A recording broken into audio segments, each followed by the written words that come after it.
On fait une partie? Oh, tu tires ou tu pointes? Le roi quintet. Dylan Rocher. Précision chirurgicale.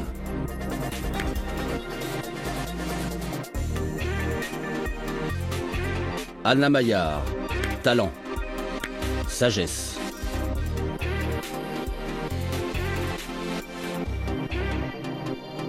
Henri Lacroix. L'incontournable.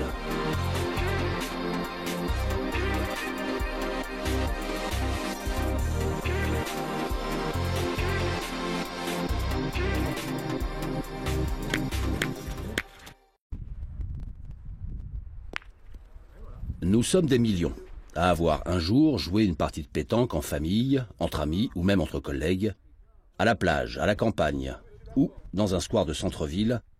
L'avantage de la pétanque, c'est que l'on peut y jouer un peu partout. C'est bien joué pourtant. Non ? La pétanque fait partie de notre patrimoine. C'est un sport créé en France et dominé par les Français depuis le premier championnat du monde en 1959. C'est à travers les parcours de Dylan Rocher et d'Anna Maillard que nous allons partir à la découverte de cet univers. Ils ont baigné dans la pétanque dès leur plus jeune âge. Ils sont aujourd'hui au sommet. J'étais à fond dans la pétanque, c'était vraiment ma passion. Voilà, dès que j'avais un peu de temps, j'allais dans le jardin, je jouais aux boules. Ouais, on pouvait mettre n'importe quel autre sport à côté, c'était la pétanque, quoi. Ça, c'est sûr. Intégrer l'équipe de France, c'était quelque chose de génial. Et puis après, effectivement, le championnat du monde, décrocher ce titre qui n'avait pas été décroché depuis plusieurs années, bon, c'était la joie suprême, on va dire. Anna Maillard, membre de l'équipe de France, sacrée championne du monde en 2017 et championne d'Europe l'année suivante.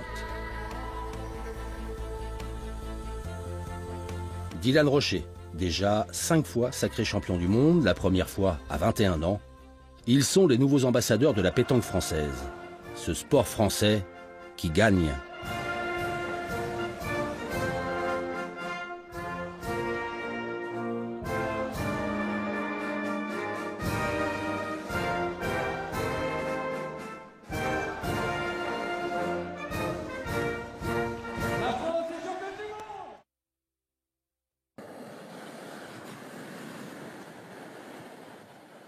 C'est sur les bords de la Méditerranée qu'il faut aller trouver les origines de la pétanque, qui remontent au début du siècle dernier. Ça vient du mot pied tanké, pied joint en patois, parce qu'à l'époque la pétanque n'existait pas, et c'est aux environs de, selon les sources, 1907-1908 que on jouait au jeu provençal à cette époque-là, et que la pétanque a été créée par un certain Jules Lenoir, parce que pour des problèmes physiques, le jeu provençal, ça se joue en pointant en équilibre sur un pied. Il faut faire 3 pas pour tirer. À distance, à l'époque, c'était 15-21 mètres. Donc, pour que les gens qui sont un tout petit peu diminués physiquement puissent jouer, ils ont décidé de créer la pétanque de 6 à 10 mètres avec un cercle où on jouait debout ou assis, mais où il n'y avait plus besoin forcément de courir et d'être en équilibre sur un pied. Ça, c'était avant. Et même si c'est toujours un peu comme ça, la pétanque a bien évolué.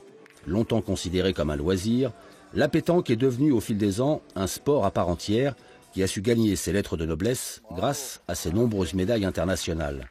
Le palmarès des équipes de France, riche entre autres de plus de 42 titres mondiaux, hommes, femmes et jeunes confondus, plaide évidemment en faveur du sport pétanque. Mais ce n'est pas la seule raison, car au niveau national, la pratique et l'image ont changé au fil du temps. À l'école, c'est vrai que quand on me disait qu'est-ce que tu fais comme sport, je disais la pétanque, ouais, c'est pas un sport, c'est un sport de vieux. La pétanque, c'était pas un sport pour mes copains, pour tout le monde, et c'est vrai que ça a bien évolué depuis. Il y a quelques années en arrière, c'était un peu folklore. Maintenant, c'est bien le fait que les joueurs, lorsqu'ils jouent en équipe, eh ben, on les reconnaît tous, hein, c'est-à-dire qu'on joue uniforme, on a les hauts pareils. À partir de 2019, on va avoir aussi les bas pareils. On souffre de clichés, il ne faut pas le nier, mais je vois l'image changer, je vois la considération qu'a le grand public pour notre sport, je vois la popularité de nos champions, je vois presque la sympathie et l'amour des gens qu'ils ont pour eux, et donc ça va vraiment dans le bon sens. Se débarrasser des clichés dont on souffre, de cette image de la pétanque loisir, camping, et parfois associée à des boissons alcoolisées, on n'a pas encore réussi complètement à s'en débarrasser. Ces évolutions des règlements ont permis de légitimer une discipline reconnue sport de haut niveau par le ministère depuis 2004. Avec l'évolution des règles, la pétanque est devenue un vrai produit télé. Les nombreuses retransmissions de compétitions majeures, masculines et féminines, ont ainsi changé le regard du public.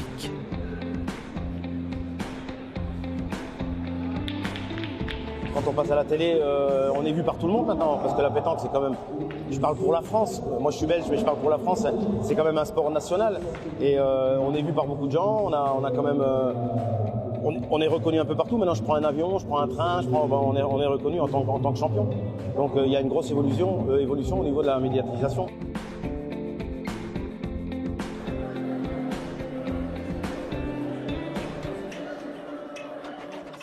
Après avoir amélioré l'image sportive, rendu la pétanque toujours plus intéressante à suivre à la télé, les membres de la fédération ont maintenant pour objectif de gagner de nouveaux pratiquants. Aujourd'hui, plus de 300 000 joueurs et joueuses sont licenciés, répartis dans 5 900 clubs sur l'ensemble du territoire. Tout le monde peut devenir bon à pétanque, mais pour devenir un champion, il faut être un peu exceptionnel, avoir une adresse exceptionnelle et surtout la travailler. C'est un sport qui est très facile à comprendre quand on regarde. Ceux qui ont les boules les plus près ont marqué, c'est pas comme des sports plus difficiles et plus techniques. À deux, on peut déjà jouer. 2 triplettes de boules et la partie peut commencer. Les boules tout d'abord. Il en existe différents types. Celles des champions ne sont pas les mêmes que pour Monsieur Tout-le-Monde. La différence majeure réside dans l'acier ou l'alliage d'acier qui détermine la dureté de la boule. Le poids et le diamètre peuvent aussi varier pour correspondre à la main du joueur ou de la joueuse.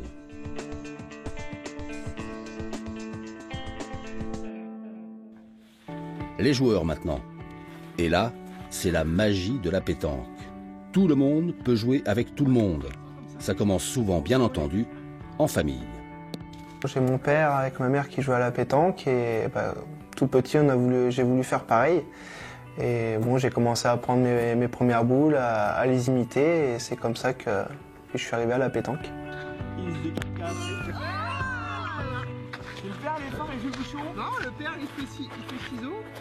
Ciseaux carreaux, c'est égalité. C'est vrai que la pétanque c'est une histoire de famille. Mes parents jouaient à la pétanque dans les années 70. Avec mon frère, on suivait avec nos sacoches de boules. On nous prêtait des boules à cette époque-là et on voyait nous que par les boules en fait. On privilégiait la pétanque sur les autres sports. C'est vrai qu'au départ, il m'a donné quelques conseils, comment me positionner au niveau des pieds, des doigts. Mais bon, après, ça s'est fait naturellement, on va dire. Voilà, on a vu que j'étais tout de suite à droit et une fois que j'avais les bonnes bases, c'était parti.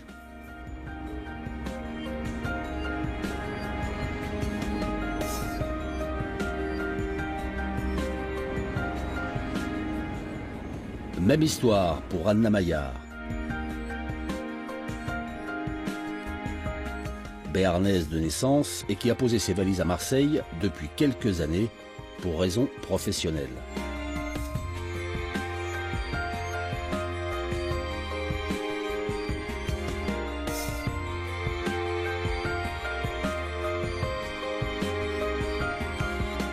Engagée par la fédération comme cadre technique, elle a, elle aussi, jeté ses premières boules assez tôt et en famille. Mon père y jouait, mon grand-père également. Du coup, ils étaient déjà de ce milieu-là. Et en fait, la passion s'est transmise à l'âge de 11 ans à peu près, où j'ai commencé à jouer en fait avec d'autres jeunes, dans une école de pétanque que mon père avait créée du coup parce qu'il n'y avait pas forcément d'autres jeunes. Donc voilà comment ça s'est passé le début. Grâce à son travail, elle baigne dans sa passion au quotidien. Joueuse complète, Anna Maillard a la chance de pouvoir s'entraîner dès qu'elle le peut. Sur le terrain d'un club, juste à côté de son bureau, elle peut ainsi répéter ses gammes au point et au tir.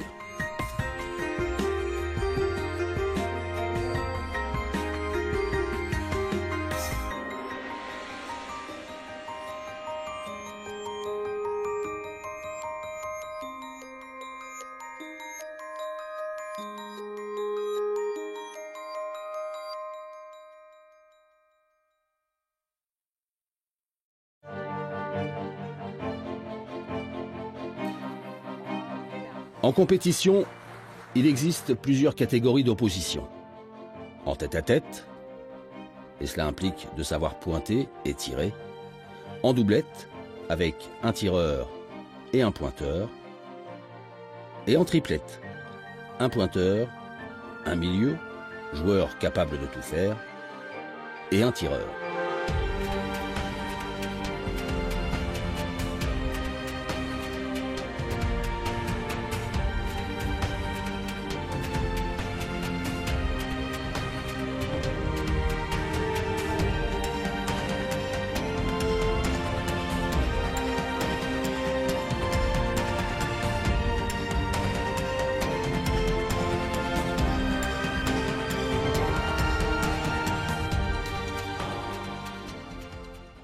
Il existe également le tir de précision, avec 4 titres mondiaux pour Philippe Quintet, 2 pour Bruno Le Boursicot. Cet exercice où les Français excellent est devenu le jardin de Dylan Rocher. Le roi du tir, le roi de la précision. 5 ateliers. Tirer une boule seule. Tirer une boule derrière le but. Tirer entre 2 boules. Tirer à la sautée.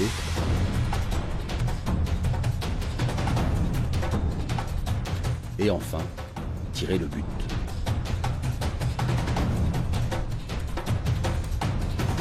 Petite leçon maintenant avec le maître. Donc voilà, les bonnes bases pour être un bon pétanqueur, c'est d'avoir d'abord le pied d'appui devant, de façon à ce que quand on commence à faire le geste, hop, on puisse prendre une petite impulsion pour donner de la force au bras en fait, et pour donner de la hauteur. Au niveau de la tenue de main, il faut l'avoir la boule bien au milieu de la main, comme ça, dans le creux, bien refermée, et jouer sous main. Voilà. Hop, comme ça, du bout des doigts. Tac. On peut très bien s'accroupir, pareil, le pied d'appui devant. Et puis, faut toujours être synchro en fait. Toujours, hop, quand il y a le bras qui part, le corps il suit par la suite. Voilà. Donc le tir, hop, pareil, ça va. Et au moment que j'ai jeté la boule, je vais donner la petite impulsion qui va donner la force à ma boule.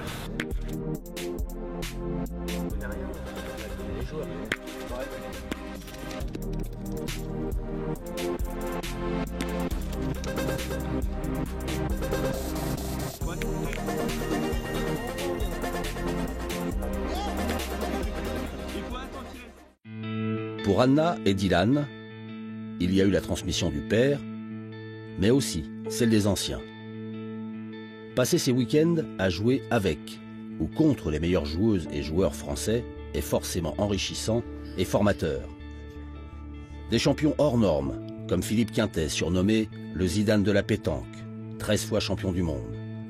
Philippe Suchot, 12 fois champion du monde.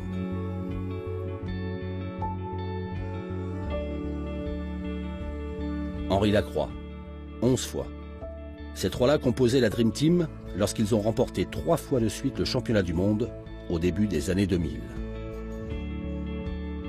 Pour Anna Maillard, après la transmission familiale, c'est d'Angélique Colombet qu'elle a reçu un autre héritage. Rigueur et esprit de la gagne. Angélique Colombet, une référence.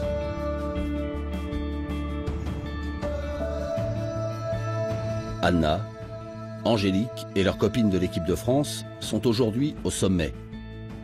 Championne du monde en 2017, puis le titre européen en 2018. 2018, qui restera une année exceptionnelle pour la pétanque française, avec le titre de champion du monde également chez les hommes. Lors de l'édition précédente, les Malgaches avaient remporté le titre chez eux. La concurrence vient désormais de partout, et les grandes nations de la pétanque sont de plus en plus nombreuses. Les autres pays ont compris plus rapidement que nous, qui avaient du travail à faire, qui avaient de la préparation, qui avaient de la formation, et les pays deviennent très très compétitifs. Ils l'ont très souvent été, mais maintenant ils se font eux-mêmes un peu l'échelle de perroquet, c'est-à-dire qu'en Asie avec la Thaïlande, maintenant en Asie sont aussi dangereuses, le Cambodge, le Laos, le Vietnam, la Malaisie, et en Afrique, bon, les pays traditionnels, Maroc et Tunisie reviennent au premier plan, alors qu'ils étaient un peu entrés, et Madagascar est toujours dans le top.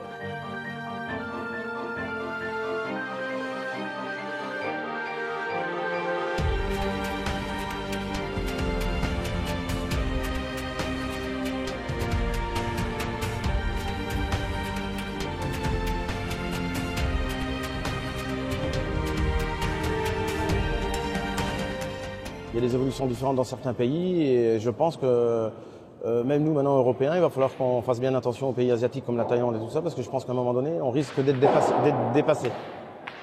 On parle de la Thaïlande, mais il y a le Laos, le Vietnam, ça joue beaucoup. Et maintenant aussi les pays émergents, tels aussi sur les pays africains. Le Sénégal, bien sûr, Madagascar, qui pour moi sont des Brésiliens. Madagascar, ils ont 50, 100 joueurs qui peuvent jouer à tout niveau en France et ils le prouvent chaque année puisqu'ils gagnent des tonnes de tournois, hein, des tonnes de nationaux.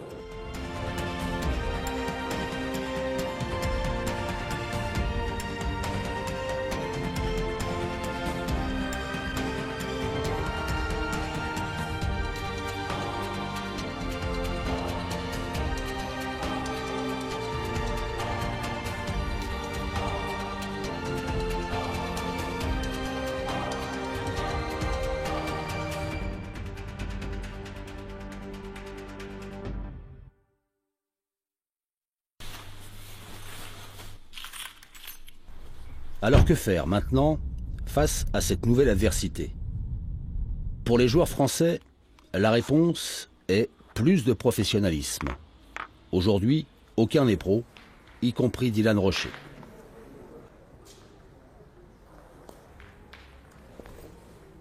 Nous, joueurs de haut niveau, on attend que ça, de pouvoir vivre de notre sport, de faire que de la pétanque tous les jours.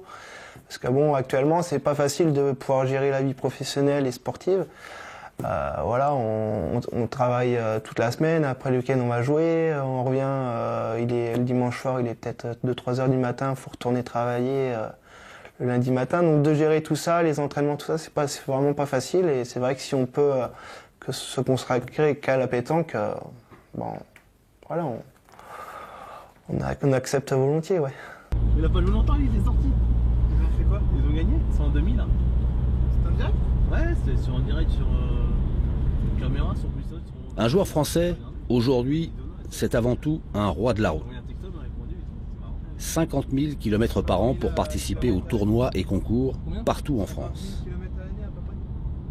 Ce dimanche, à Cannes, Dylan Rocher dispute avec son club un tour de Coupe de France. C'est plus fatigant que les compétitions en fait.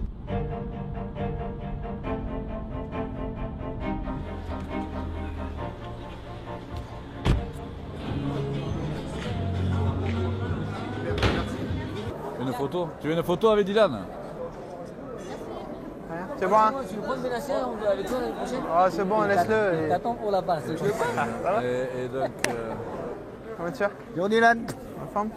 Ouais, j'ai dit c'est beau, je vais venir vous voir. Ouais, c'est bon, ouais. J'ai fait 400 km pour venir vous voir.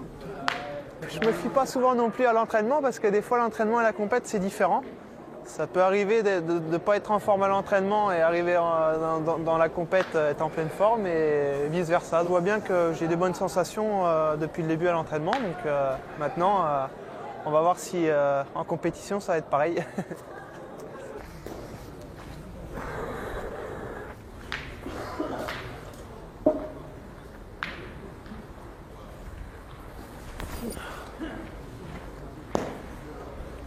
Ouais, 2-3 quand même.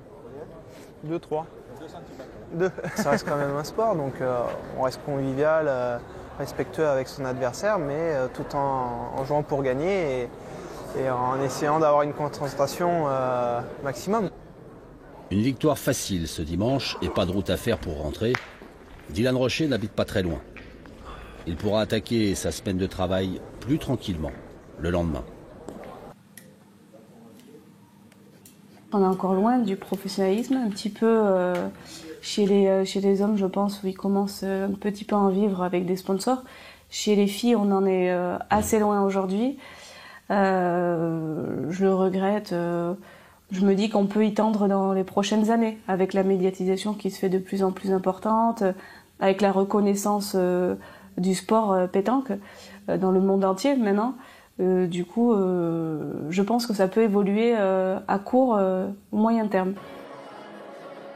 Pour la fédération, plus que la professionnalisation, l'objectif est surtout l'aménagement du temps de travail des joueurs de haut niveau. Pour lutter justement contre cette concurrence qui arrive de plus en plus importante des pays, quelques pays africains et surtout l'Asie, eh bien c'est de continuer à mettre en avant nos meilleurs sportifs et de les préparer au mieux en mettant par exemple des conventions d'insertion professionnelle qui permettent, en collaboration avec les services jeunesse et sport, de mettre en place, de les libérer, prendre du temps de travail, ce qui permet de s'entraîner et de pouvoir jouer régulièrement toute l'année parce que ça leur demande beaucoup de disponibilité. Mais quand on part et qu'on est obligé de prendre des congés sans solde, ça pose des problèmes. Alors que là, avec ces conventions, ils partent, ils n'ont plus qu'à penser à jouer au boule et plus à penser à compenser le salaire qu'ils auraient pu avoir perdu. Autre axe de travail privilégié par les élus, le rajeunissement des pratiquants. Seulement 19% des licenciés sont des jeunes de moins de 20 ans. La fédération s'est rapprochée de l'UNSS pour séduire plus de jeunes. C'est l'une des missions d'Anna Maillard. Le partenariat date de 2015, c'est une convention nationale. Concrètement, en fait, c'est d'aller former en fait les professeurs d'EPS pour qu'ils puissent mettre en place l'activité pétanque dans leur cours EPS, donc dans l'enseignement scolaire, mais aussi à l'UNSS du coup. Et l'UNSS se rapproche, en fait, c'est un peu la passerelle entre le monde scolaire et le monde fédéral.